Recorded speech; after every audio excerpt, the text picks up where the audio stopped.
Let me tell you a story.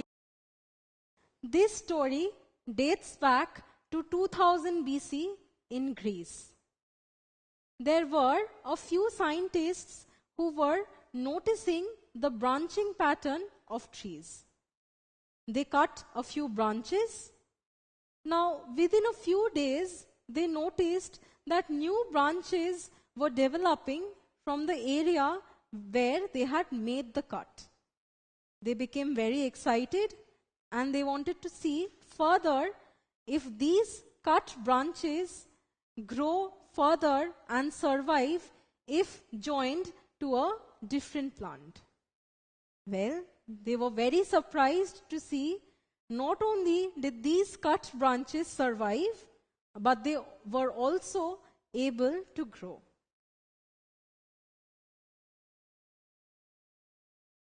See, this is a cut branch and it has been fused to a branch of a different tree.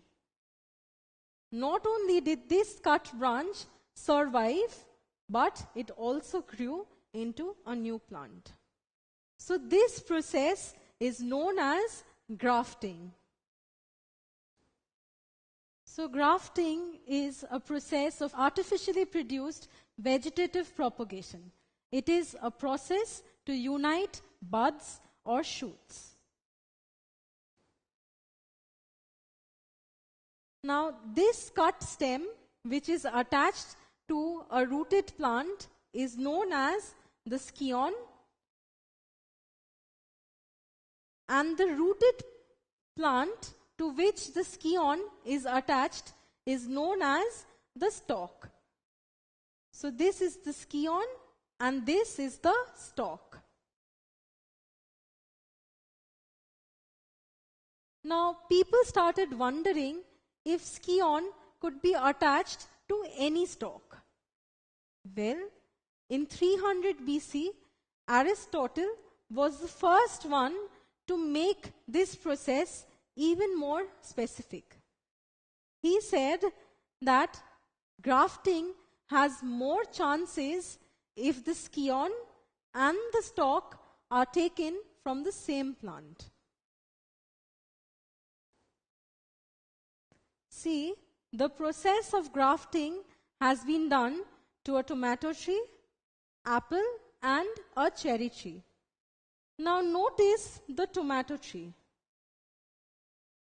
Can you not identify the grafting point? See, this is the grafting point.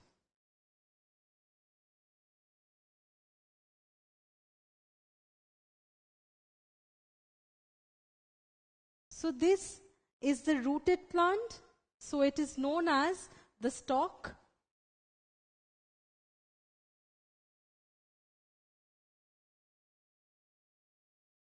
And this portion is the scion.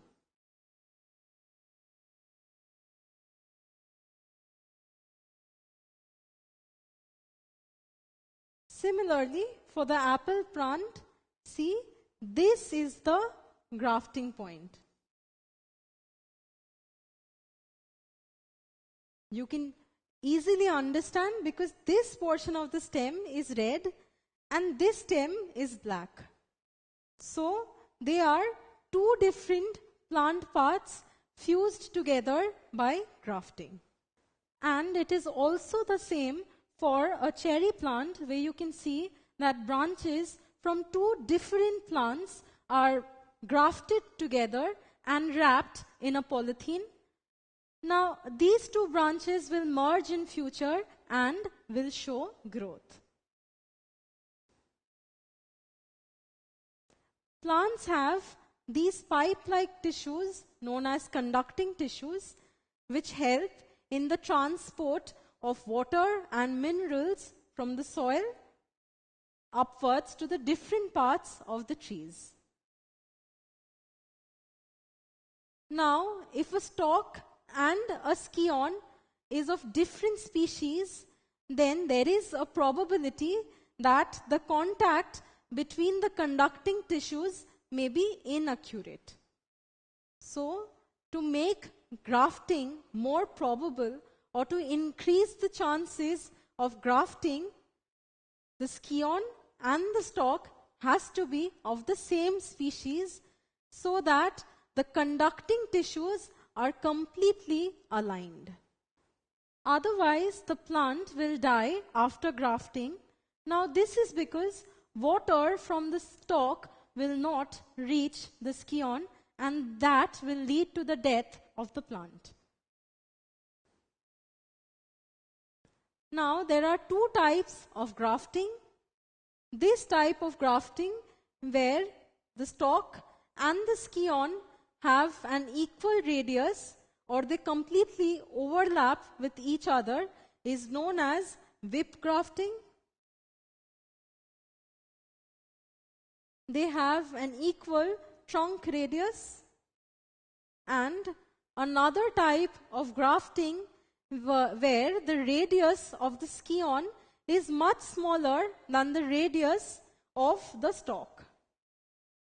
So there is unequal trunk radius, and this type of grafting is known as cleft grafting.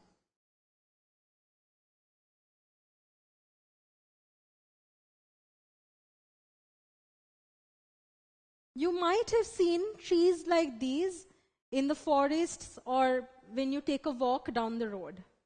Now see, grafting has taken place between two branches of the same tree. This is one branch, this is another branch. And grafting has taken place. See, this is the grafting point. So, grafting has taken place between two branches of the same tree.